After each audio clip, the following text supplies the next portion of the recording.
بالله من الشيطان الرجيم. بسم الله الرحمن الرحيم. إن الحمد لله نحمده ونستعينه ونستهديه ونستغفره ونعوذ بالله تعالى من شرور أنفسنا ومن سيئات أعمالنا. من يهده الله فلا مضل له ومن يضلله فلا هادي له.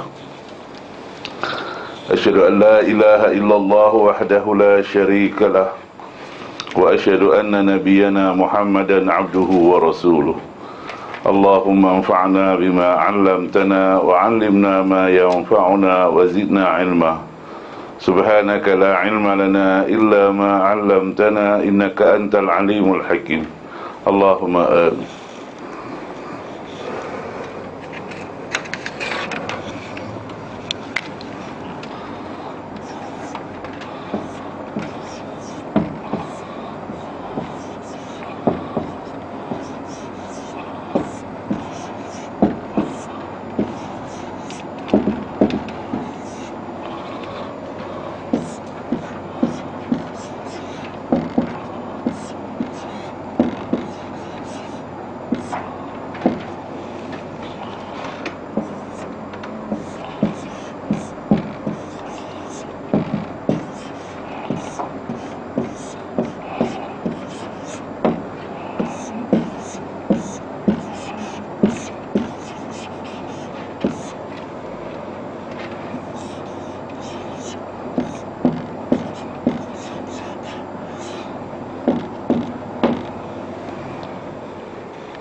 أعوذ بالله من الشيطان الرجيم. ومن الناس من يقول آمنا بالله وباليوم الآخر وما هم بمؤمنين. Baik, kalimah wa ni apa makna? Dan man min daripada. Jadi min di sini daripada tu maksudnya sebahagian. Jadi dan daripada sebahagian. Jadi min litab'id, sebahagian. Dan sebahagian manusia, dan sebahagian manusia. Man pula di tengah. Kalau man di awal, siapa? Kalau man di tengah, orang yang. Kalau ma itu apa yang? Kalau man, orang yang. Yaqulu ini ya di awal kalimah, huruf akhir berbaris dhammah. Jadi apa makna? Ia berkata. Ini menunjukkan makna fi'il mudhari'. Amanna ni asalnya ialah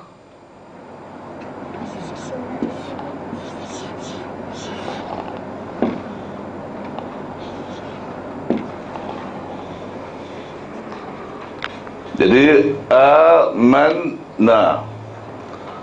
Jadi kalau jumpa kaedah macam ni, kita kena kata di awal ni telah beriman. O ni apa makna O? Oleh. Na kami telah beriman oleh kami.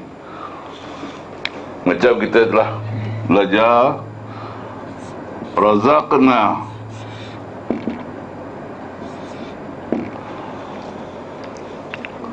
Jadi razaqna maksudnya apa? Telah memberi rezeki oleh kami. Ataupun tengok kalimah macam yang raka'na. Apa nama raka'na? Jadi sebut apa perkataan mula-mula? Telah, mesti sebut telah. Kalau jumpa nun alif di akhir kalimah sebelumnya sukun. Nun alif di akhir kalimah sebelumnya sukun, sebut telah. Raka'ain, raka'. Oh ni huruf mati tu kita kata oh lah lebih mudah. Oh tu oleh, na tu kami, telah rokok oleh kami.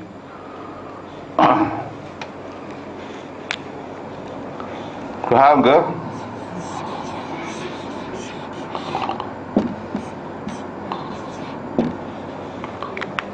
Fahim na apa na?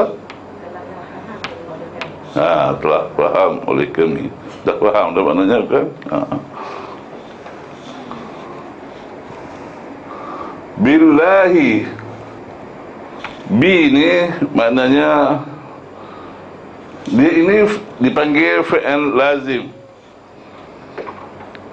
Dia tak ada maf'ulun bih. Kalau fi'il yang ada maf'ulun bih dipanggil muta'addi. Kalau begitu dia kena jadikan muta'addi dengan huruf jar. Sebab itu bi ini dipanggil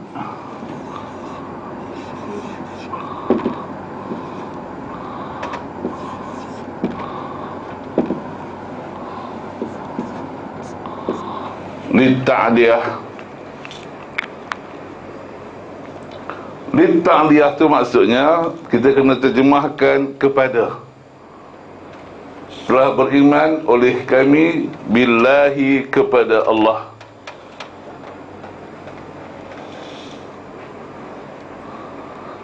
Wa, dan bil yaumil akhir. Bi ini kepada al-yaumi. Apa makna al-yaumi? Hari al-akhiri. Tak ada hari akhirat, tak ada sebut pembalasan. Cuba terjemah betul-betul. Apa dia kalau sana? Hari akhir cakap Arab, cuba cakap Melayu. Akhir, awal, akhir. Hari kiamat tak betul. Pembalasan lagi tak betul. Yaumul jaza, hari pembalasan, hari yang penghujung. Bahasa Melayu tak pandai sangat ke? Ke? Dan kepada hari yang kemudian. Kan dalam Quran sebut hari yang kemudian. Ada tak sebut hari yang penghabis ke apa? Dan kepada hari yang kemudian. Tengok di sini, alif lam, alif lam, baris bawah, baris bawah. Kalau begitu keadaan kalimah dia, ini menunjukkan makna sifat. Sifat dalam bahasa Melayu apa? Bahasa Melayu sekarang, kalau belajar bahasa Melayu dia kata apa? Adjektif. Itu bahasa Melayu.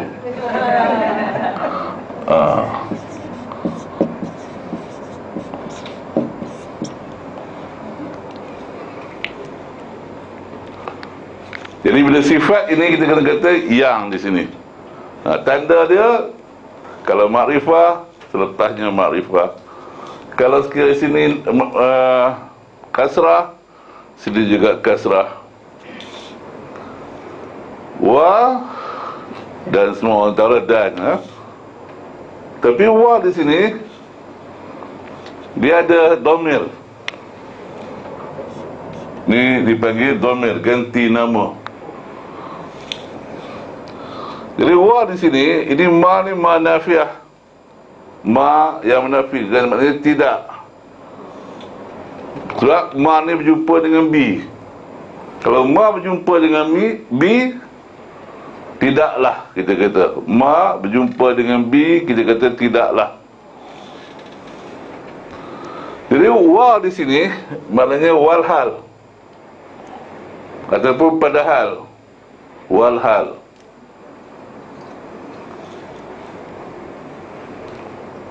Ataupun sedangkan, boleh juga. Bukan makna dan lagi.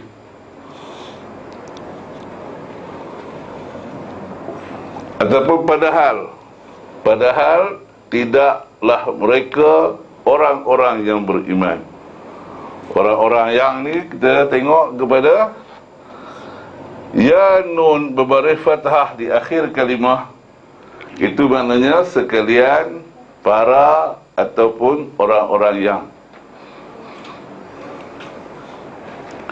Baik, terjemahan keseluruhan ayat ini ialah dan sebahagian daripada manusia, orang yang ia mendakwa, ia berkata boleh, ia mendakwa pun boleh, ataupun ia mengaku pun boleh.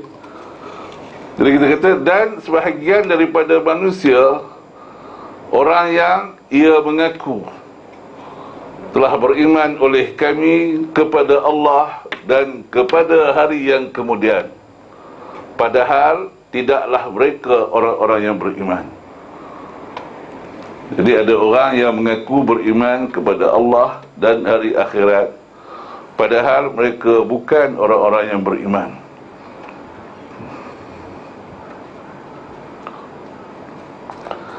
Jadi orang yang beriman kepada Allah ni maksudnya beriman kepada apa?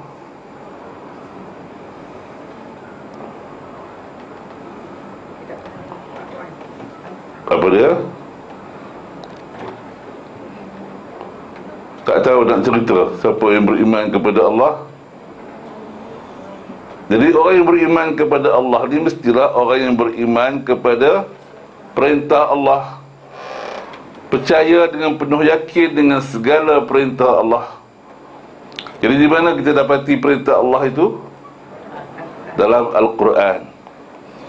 Jadi sebahagian orang ada yang mengaku beriman kepada Allah, percayakan Al-Quran.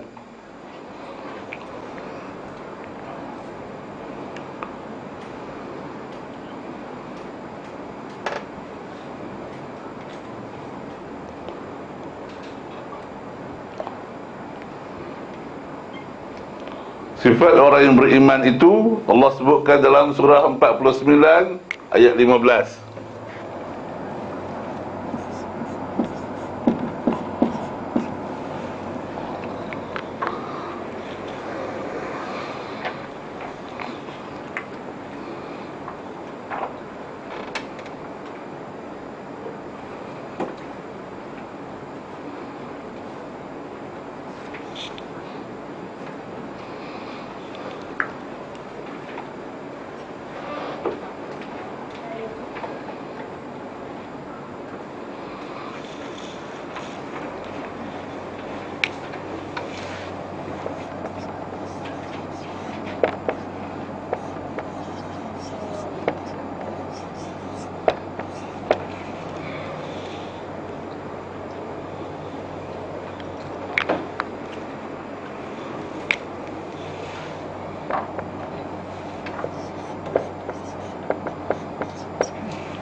Allah sebut innamal mu'minuna. Jadi dalam ayat ini Allah mulakan dengan kalimah innama. Bila disebut innama, kita kena faham kataan ini. Inna ini dipanggil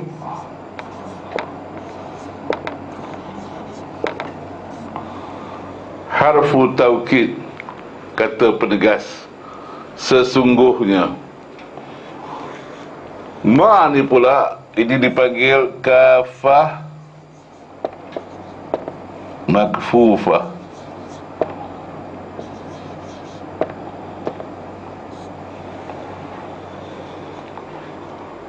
Jadi kafah ini seluruhnya. Serupa kita baca dalam Quran, dalam surah 2208,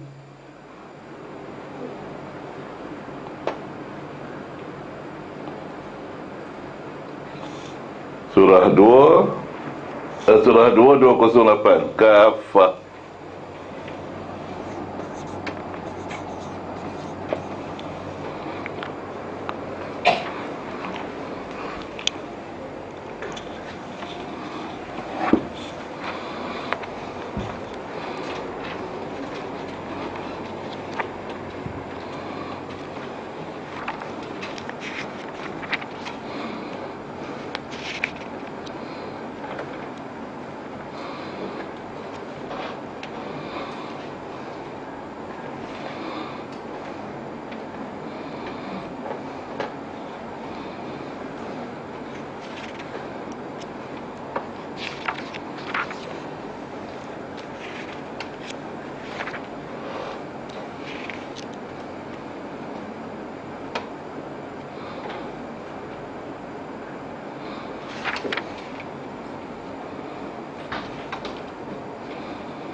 Dalam ayat itu Allah Subhanahu wa taala menyebutkan, ya ayyuhalladzina amanu dukhulu fis silmi kaffah. Wahai orang-orang yang beriman, masuklah kamu ke dalam Islam seluruhnya. Jadi kafah itu artinya seluruhnya. Kafah. Makfufah pula, dia kataan kafah. Kafah. Makfufah, dia macam kalimah al-maghdub. Apa terjemah kalimah al-maghdub? Ghairil maghdubi alaihim. Dia kena, kita kata yang di.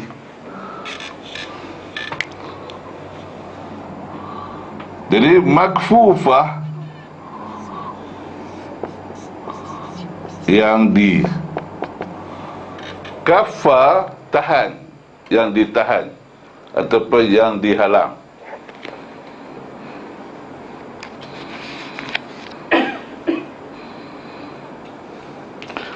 Apa maksud kalimah ini? Maksudnya ialah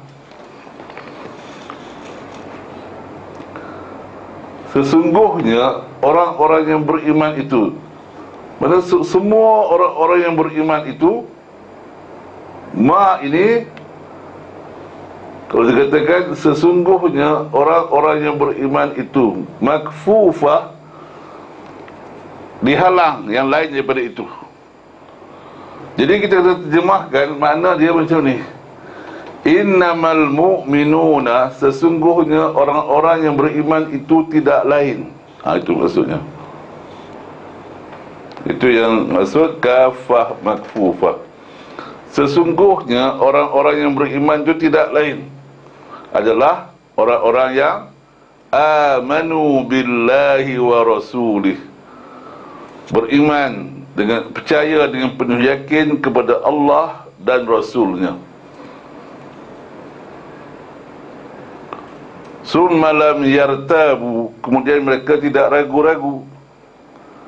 Wajahadu bi amwalihim wa anfusihim fi sabilillah, buktinya mereka sanggup berkorban harta benda dan jiwa raga pada jalan Allah.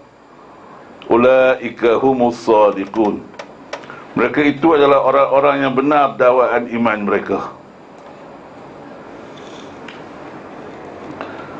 Jadi orang yang beriman ni mesti kita dapat buktikan mereka itu dengan Quran ni tak ragu-ragu. Itu orang yang beriman. Dan dalam surah 8 ayat 2,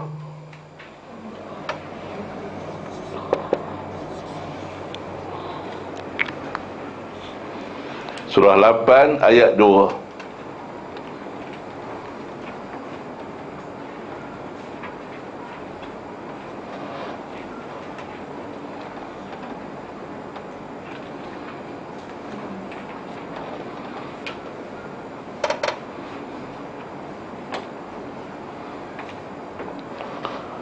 innamal mu'minuna alladhina idza dzukirallahu wajilat qulubuhum, sesungguhnya orang-orang yang beriman itu tidak lain adalah orang-orang yang bila sebut Allah gemetar hati mereka. Wa idza tuliyat alaihim zadatuhum imana, bila dibacakan ayat-ayatnya ke atas mereka, bertambah iman mereka. Bertambah iman itu maksudnya ialah, kalau kita lihat orang itu bertambah iman, apa buktinya?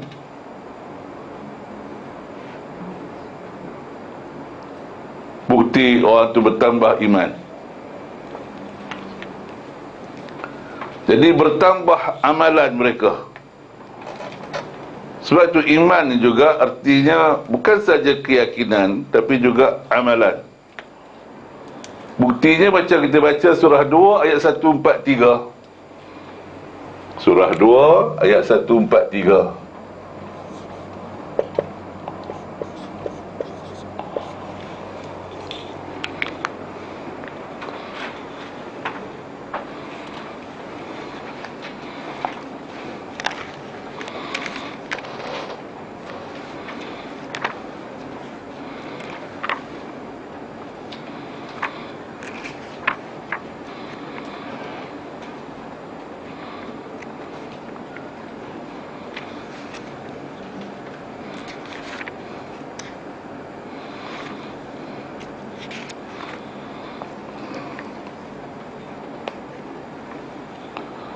Di bahagian sebelum akhir tu, dekat bawah tu, di ayat tu panjang, daripada wa kadzalika ja'alnakum ummatan wasata, di bawah tu Allah kata wa ma kana Allahu liyudhi'a imanakum,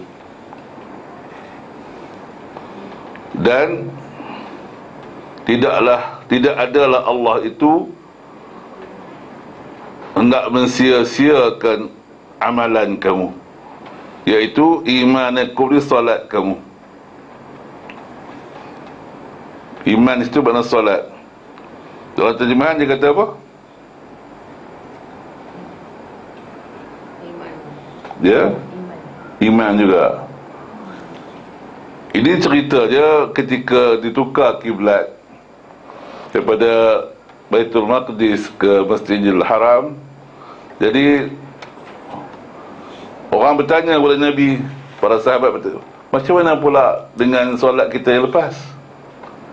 Jadi Allah turunkan ayat ini. Allah kata wa ma kana Allahu liyudhi'a imanakum, dan Allah itu tidak akan mensia-siakan solat kamu. Jadi artinya perkataan iman itu maknanya amalan. Jadi bila Allah kata wa iza tuliyat alaihim ayatuhu zadatuhum imana, bila dibacakan ayat-ayatnya ke atas mereka, bertambah amalan mereka, bertambah iman mereka tu, bertambah amalan mereka bersama dengan keyakinan mereka. Wa ala rabbihim yatawakkalun, dan terhadap perintah Tuhan mereka bertawakal. Maksud bertawakal itu ialah mereka melaksanakan dengan penuh ketaatan. Itu maksudnya bertawakal. Tawakal ni bukan makna berserah, kerana tawakal ini maksudnya ialah melaksanakan perintah sebagaimana yang Allah tetapkan tanpa ragu-ragu. Dia macam ni.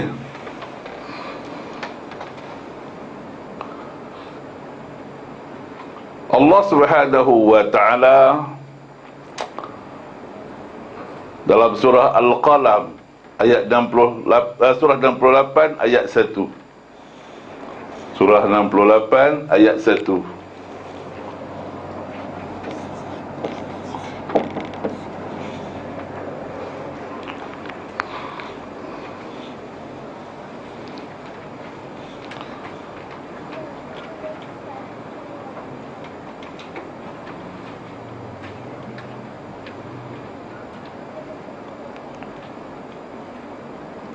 Nun wal qalami wama yasturun. Nun, demi qalam, dan apa yang mereka tulis. Jadi kata Ibnu Abbas, ketika Allah ciptakan qalam, Allah perintahkan qalam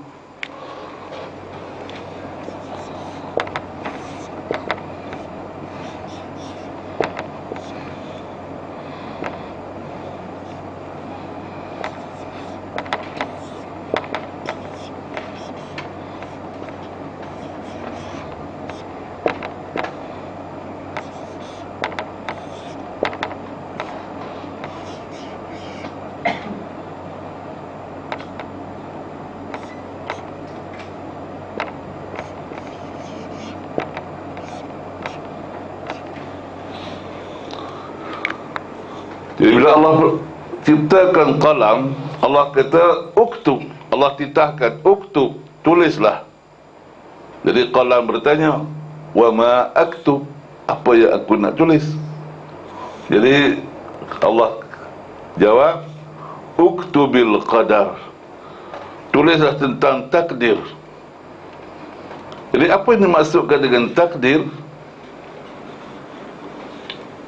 Jadi maksud takdir ini, kalau kita baca dalam Quran, itulah yang disebut sebagai sunnatullah, itulah yang disebut sebagai kalimatullah.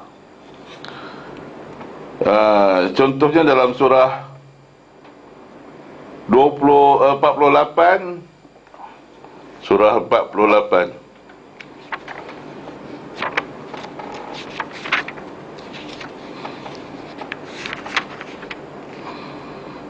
ayat 23.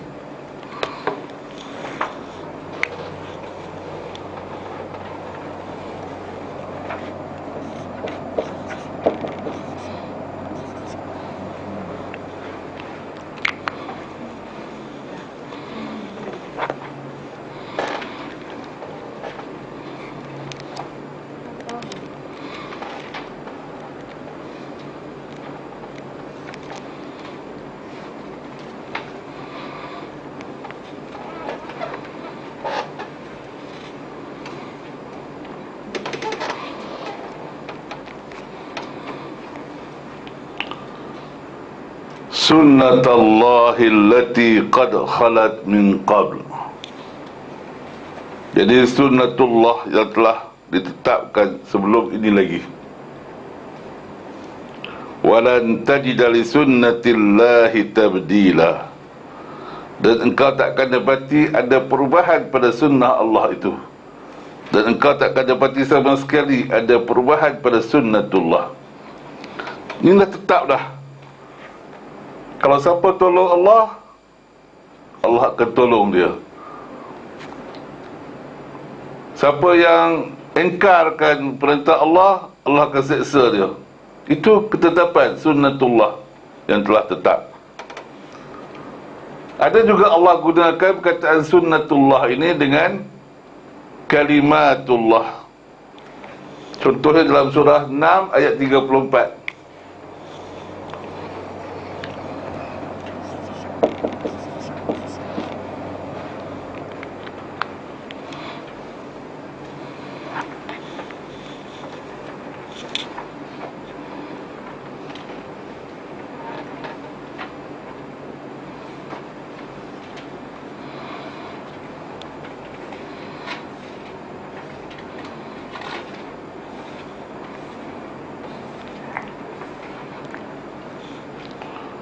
Walaqad kuzzibat rusulun min qablika. Dan sudah tentu telah didustakan para rasul sebelum engkau, wahai Muhammad. Fasabaru ala ma kuzzibu. Dan mereka itu bersabar menghadapi segala pendustaan mereka. Wa udhu. Dan telah diseksa kerana itu. Hatta atahum nasruna. Sampailah datang pertolongan daripada kami. Jadi nak dapat pertolongan ni kenapa? Syarat dia sabar. Macam kita nak belajar lah, nak pandai ni kena sabar. Kalau guru tak datang pun sabar.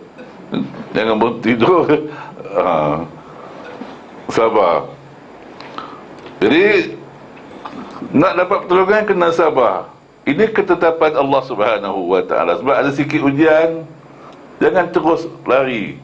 Hadapi ujian itu dan sabar. Kerana wala mubaddila li kalimatillah. Tidak ada perubahan pada ketetapan Allah itu. Jadi nak berjaya kena sabar. Kalau tak sabar, tak akan beroleh kejayaan. Kerana setiap satu perkara yang nak kita peroleh itu mesti ada ujian dia.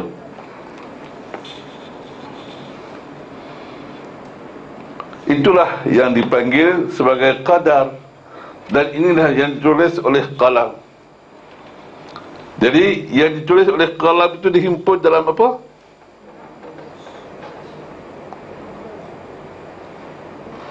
Qalam itu tugasnya menulis.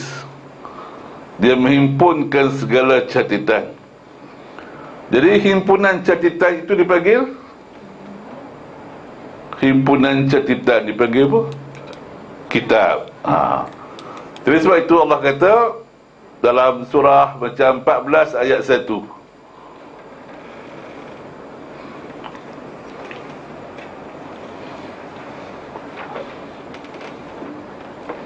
Surah 14 ayat 1.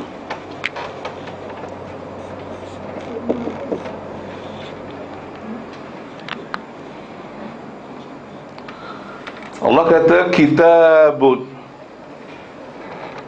Jadi ini adalah sebuah kitab yang menghimpunkan segala catatan yang telah ditulis oleh qalam di Lauh Mahfuz dulu sebagai takdir buat manusia, sebagai sunnah buat manusia, sebagai kalimat ataupun ketetapan Allah buat manusia. Itu maknanya kitab. Jadi kitab itu ialah bila sampai kepada manusia, manusia tengok tulisan tu, lalu dia buat apa bila tengok tulisan tu? Baca. Bila dia baca, apa yang ditulis tu dipanggil? Jadi dipanggil Quran. Sebab tu Quran itu maksudnya bacaan. Kenapa kita baca? Baca tentang takdir ketetapan Allah Subhanahu wa ta'ala yang telah tetapkan buat kita semua mesti ikut jalan ni kalau nak ke syurga.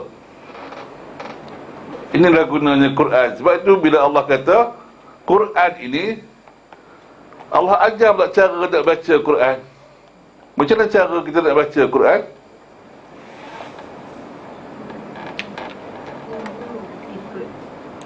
Bagi nombor je.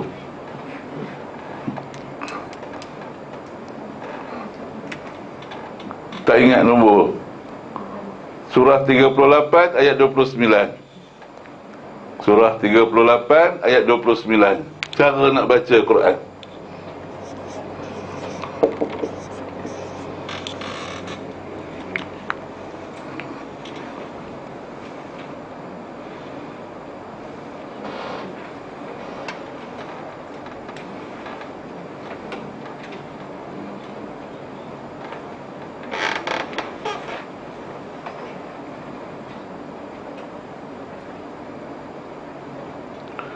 Kitabun. Ini adalah sebuah kitab yang menghimpunkan catatan yang ditulis oleh qalam di Lauh Mahfuz dulu tentang segala takdir, sunnah dan ketetapan daripada Allah.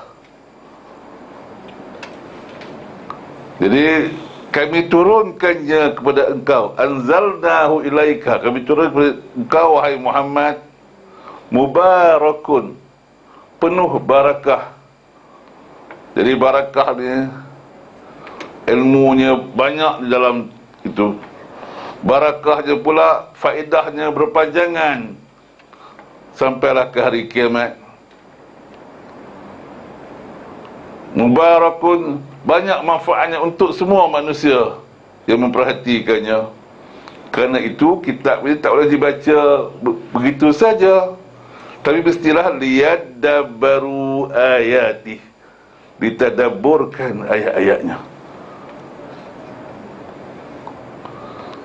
Kerana ayat ini mesti dibaca dengan ayat yang lain, ayat lain baca dengan ayat yang lain, barulah kita akan faham. Kerana nak faham perintah ini, perintah yang kita nak laksanakan sebagai kitab yang penuh barakah ini. Jadi bila kita baca dia kena tadabbur, supaya waliyatadzakkara ulul albab, orang yang berfikir itu boleh mengambil pelajaran. Jadi baca ni bukan kena tiru orang. Baca ni diajak kita berfikir. Mari kita fikirkan apa perintah Allah ni. Tapi asas nak membolehkan kita fikir ni macam mana? Supaya kita boleh tadabbur ayat-ayatnya. Belajar apa? Belajar bahasa Arab itu. Bahasa Arab Al-Quran ni kena belajar. Kita belajar bahasa Arab untuk berinteraksi dengan siapa? Dengan benda perniagaan, untuk berinteraksi dengan para peniaga.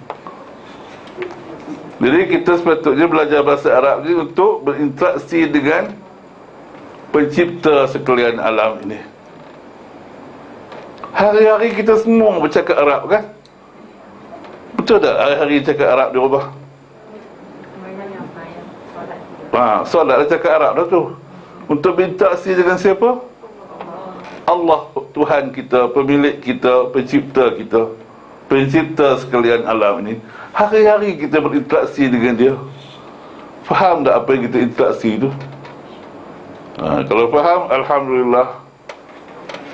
Dah faham apa yang kita sebut dalam solat itu, artinya kita perlu juga faham Al-Quran keseluruhannya. Sebab segala yang kita sebut dalam solat itu hanyalah aku janji. Tapi aku janji yang tak disusuli dengan tindakan, tentulah namanya apa? Mungkir janji. Orang yang mungkir janji masuk dalam kumpulan apa? Inilah orang dia. Sebahagian orang ada yang mengaku beriman kepada Allah, itu kepada Al-Quran dan kepada balasan di hari akhirat, padahal mereka bukan orang-orang yang beriman. Jadi bila kita dah buat aku janji, inna salati wa nusuki wa mahyaya wa mamati lillahi rabbil alamin, sesungguhnya solatku, ibadatku, hidupku dan matiku hanya untuk Allah. Jadi apa yang patut kita dulu kena kuasai? Tentulah Quran. Bila sebabkan Quran ni wajib kita kuasai, maka ma la yatimul wajibu illa bihi fahuwa wajib. Tak akan sempurna sesuatu yang wajib melainkan dengannya, makanya itu hukumnya wajib. Tak akan sempurna nak faham Quran itu melainkan dengan belajar bahasa Arab, maka hukum belajar bahasa Arab itu adalah wajib. Sebab tu kita kena belajar bahasa Arab. Jadi dalam solat kita ni, kita juga ucapkan, wajib kita ucapkan iyyaka na'budu, hanya kepada engkau kami mengabdikan diri. Tapi selalunya kita kata hendak mengabdikan diri kepada Allah, aku janji. Tapi dalam pelaksanaan dia tak jadi. Sebab apa? Quran ini tak jadi panduan kita. Sedangkan Allah Subhanahu wa ta'ala sebutkan dalam surah 29 ayat 51,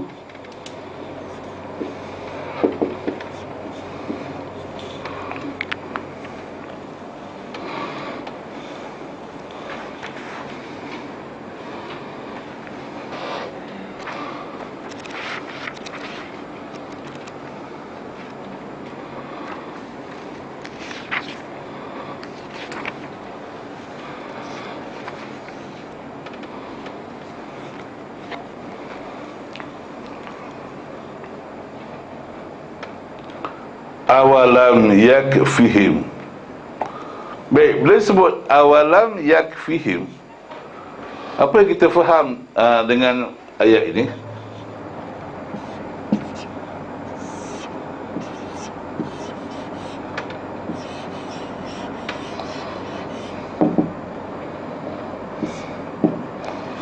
Kita kena baca macam ni, barulah dia ada makna wa tu.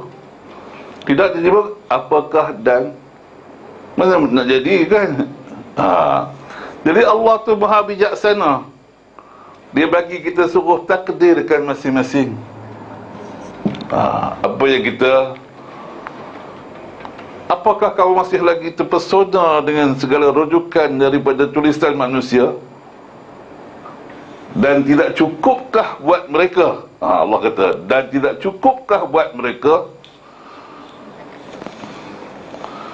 dengan apa yang telah kami turunkan ke atas engkau daripada Alkitab, daripada himpunan tulisan yang telah pun menetapkan segala takdir ketetapan buat mereka. Tak cukup lagi dia ikut ni. Kita selalu sebut dalam pengurusan ada SOP kan. Tahulah ada SOP. Ini SOP yang Allah dah bagi dah. Tak ikut. Ada manual, tak buat juga. ISO nak ikut prosedur tu kan. Itu manusia yang barat reka. Tapi Allah lebih dulu dah cerita dah benda ni. Ini Quran ni adalah standard prosedur manual yang kita mesti ikut. Kalau tak ikut, sampai tak kita ke syurga? Sebab tak ikut map dia tu, road map tu tak ikut, boleh sampai tak ke sana? Tentu tak sampai. Tapi mengaku nak ke syurga, tetapi cara tindakan tak serupa macam tu. Itulah dia kata wa ma hum bimu'minin. Dan tidaklah mereka itu orang-orang yang betul-betul percaya dengan yakin apa yang Allah sebutkan tadi. Mereka hanya mengaku di bibir lidah, amanna bi afwahihim wa lam tu'min qulubuhum. Mereka bercakap beriman di lidah mereka, tapi tak sampai dalam hati mereka keyakinan itu. Baik, lihat lagi surah itu. Allah kata, apakah mereka masih lagi terpesona dengan segala tulisan-tulisan lain? Dan tak cukupkah buat mereka apa yang telah kami turunkan kepada engkau daripada Alkitab? Kita baca kitablah Quran kan, tapi kitab ini kalau kita balik pada cerita surah Al-Qalam tadi, adalah himpunan segala ketetapan yang patut kita ikuti dalam perjalanan hidup kita yang sementara di dunia ini, supaya kekal bahagia di akhirat nanti. Yutla alaihim, dibacakan ke atas mereka. Disebutkan dibacakan. Siapa yang bacakan? Nabi bacakan. Diajar kepada kita cara nak faham ayat ini. Macam mana cara nak faham ayat ini? Dia ajar oleh Nabi dengan contoh tauladan untuk ikutan kita. Macam ni cara dia. Allah suruh kita berbuat baik dengan manusia, Nabi contohkan, bila jumpa orang, ucapkan salam. Tak adalah jumpa orang, hai. Itu bukan Nabi ajar kan, hello. Jadi kalau tak ikut cara tu, maka hai dan hello itu tak adalah pahala. Tapi kalau ikut cara Nabi, itu standard dia. Ikut cara nak buat dia pun Allah bagi contoh. Kalau nak makan, macam mana cara makan? Janganlah sampai kita minum seteguk, tinggal. Minum sampai habis, kerana itu adalah sifat hamba. Nak minum sikit-sikit, tunggu di syurga. Kalau nak makan, Nabi kata makan sampai jilat jari. Bukan kita buluh, tapi kita tu contoh cara seorang hamba macam mana makan di atas muka bumi ini. Esok di syurga esok, kita makan bukan kerana lapar lagi.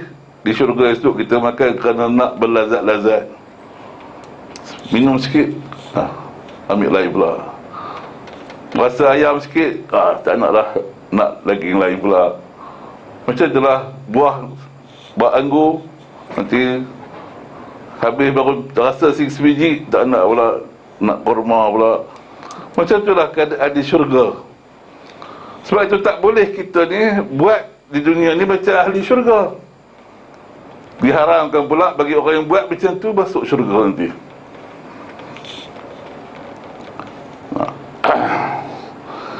Inna fi zalika la rahmatan wa zikra liqaumin yu'minun. Sesungguhnya pada demikian itu, pada ketetapan Allah dalam Al-Quran yang kita baca, daripada kitab yang ditulis dan dihimpunkan ke dalamnya segala ketetapan Allah itu, la rahmatan, benar-benar rahmat, wa zikra, dan peringatan, liqaumin yu'minun, bagi kaum yang mereka percaya dengan penuh yakin.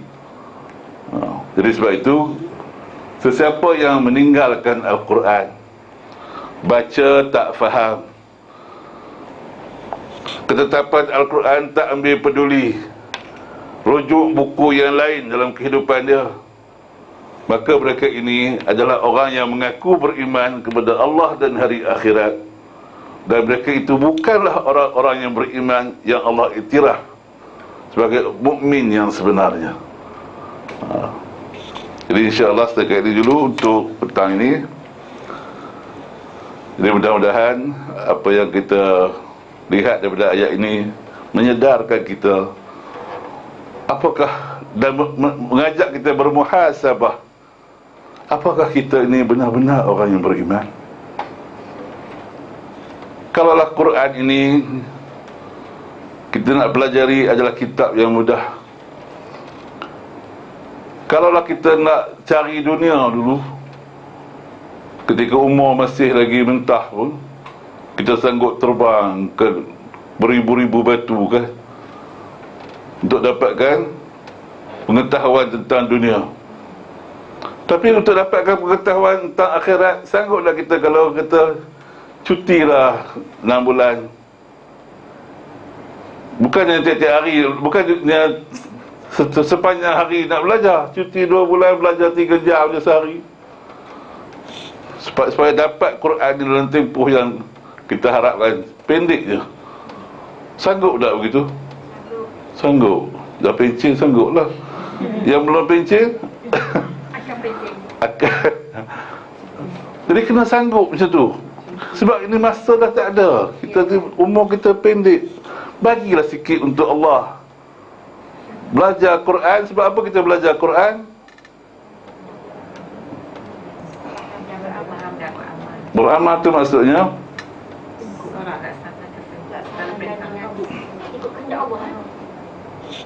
ajar orang lain. Kita kena ajar orang lain. Maksudnya kita beramal dengan Quran. Pertama sekali kita belajar dengan niat nak mengajar. Sebab apa? Supaya ajak semua orang ni taat pada perintah Allah. Jangan sampai mereka kita derhakakan perintah Allah dalam keadaan mereka tak tahu. Ramai orang tak tahu ni. Tak faham Quran itu satu dosa yang membawa orang tu kepada sifat munafik. Orang tak tahu. Dia ingat, oh tak apa, Quran ni kemudian. Pencen tu saya belajar lah sungguh-sungguh. Kalau sempat pencen. Kalau tak sempat dia cabut nyawa. Sebab itu Allah suruh kita kembalilah kepada Al-Quran ini.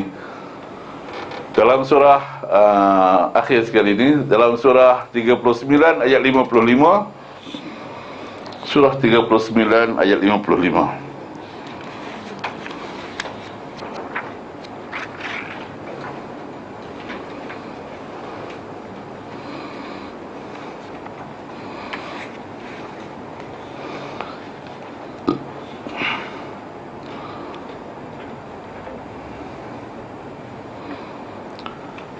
Wattabi'u ahsana ma unzila ilaikum mir rabbikum. Ikutlah akan yang terbaik daripada apa yang telah diturunkan kepada kamu daripada Tuhan kamu, iaitu Al-Quran ini. Ikutlah Quran ini, sebuah kitab yang terbaik yang diturunkan daripada Tuhan kamu. Min qabli an ya'tiyakumul azabu baghtatan, sebelum datangnya kematian menjemput kamu, yang datangnya secara tiba-tiba. Azab baghtatan, siksaan yang tiba-tiba itu apa? Itulah kematian. Ataupun keadaan yang tak berdaya tiba-tiba, macam mana? Koma ke, stroke ke, tak boleh lagi buat apa-apa dah. Wa antum la tash'urun, sedangkan kamu tidak mengetahui, sedangkan kamu tidak menyedari. Kita jangka tak malaikat maut akan datang bila? Tak tahu. Entah dia intai aja kita hari ni. Jadi tak semestinya yang tua tu tentulah akan mati dulu. Orang muda rasa selamat, oh saya tak apa, lambat lagi. Dan tak semestinya orang yang tua itu lebih dulu. Tapi yang tua itu patut rasa lebih dulu lah, sebab dia dah tua. Jadi semua tu dah diberi tanda dah. Sebab tanda-tanda itu jangan disembunyikan, kerana tanda-tanda itu mengingatkan kita. Apa tanda dia?